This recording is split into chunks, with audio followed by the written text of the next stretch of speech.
Thank you. Thank you, Chad. Chad, there you go. Look at there. Good on you. God bless you. Y'all have a seat. Thank you very much, Chad. Thanks for the great introduction. And Anita and I are so pleased to be back in South Carolina.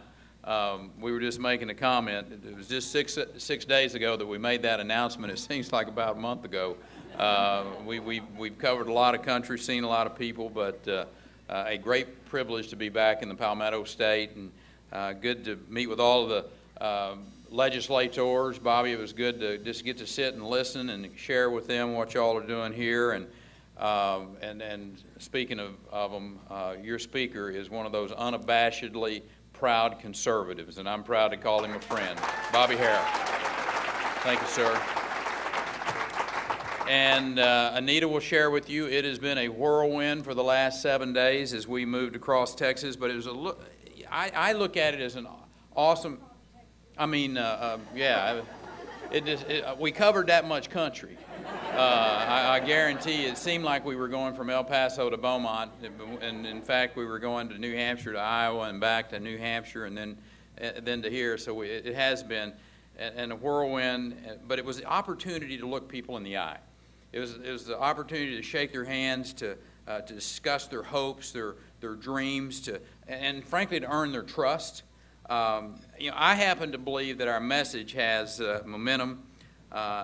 Even though this administration tries to tell us that the recession is over, citizens don't feel like we're in a recovery.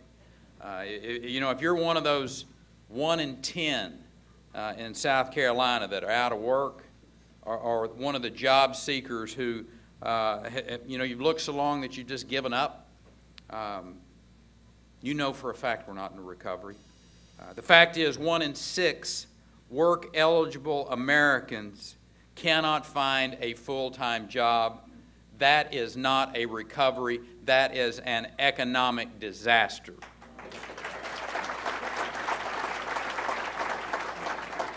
The President this week, he said that we had reversed the recession, but, over the last 6 months, we just kind of had a run of bad luck. Our economic plan shouldn't count on luck. It should depend on some sound economic principles. President Obama's policies increased unemployment. It exploded the debt. It led to the first downgrade in the credit of the United States in history.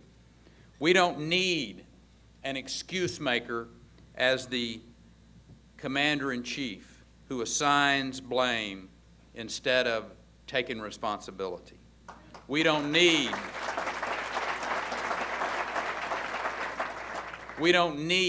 a government solution. We need to get government out of the way and let the private sector do what the private sector does best, which is create jobs, which in turn creates wealth.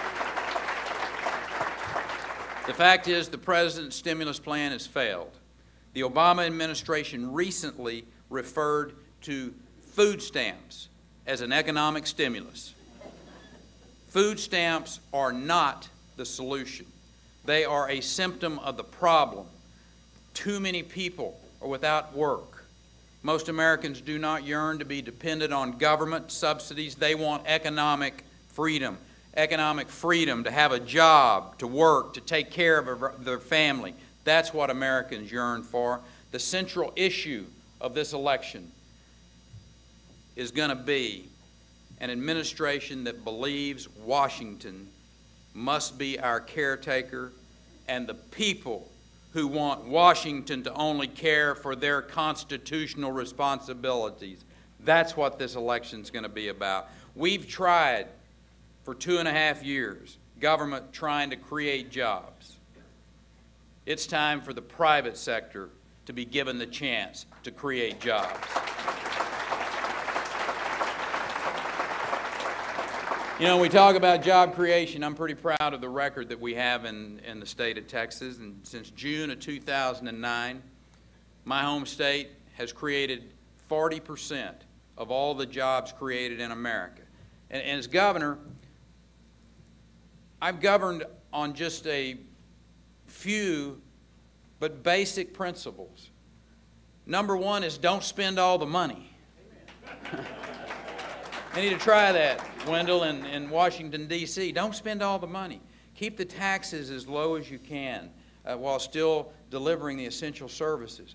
Have a regulatory climate that is fair and predictable and a legal system that does not allow for oversuing. Then get out of the way, government, and let the private sector do what the private sector does best: create jobs and create wealth. Yep. For 10 years, Barrett, that is the process that we put in place in the state of Texas, and it has produced the strongest economy in this country. And it's time to limit and simplify our taxes in this country. We got to quit spending money we don't have. We need to get our fiscal house in order and restore our good credit. And we must repeal this president's misguided, one-size-fits-all, government-run health care plan immediately.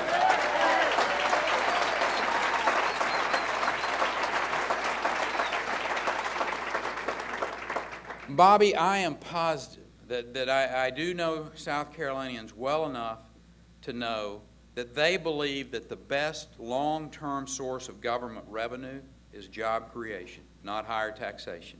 You know we can't tax and spend our way to prosperity, but we can grow our way out of it with lower taxes and less spending and lighter regulation. The time to back our country is now. And I ask you to join us in this campaign, that you be a part of a great effort to change the direction of America, return the power to the people. Restoring the American dream begins now, right here in Columbia. God bless you, and thank you all for letting us come and be a part of this today.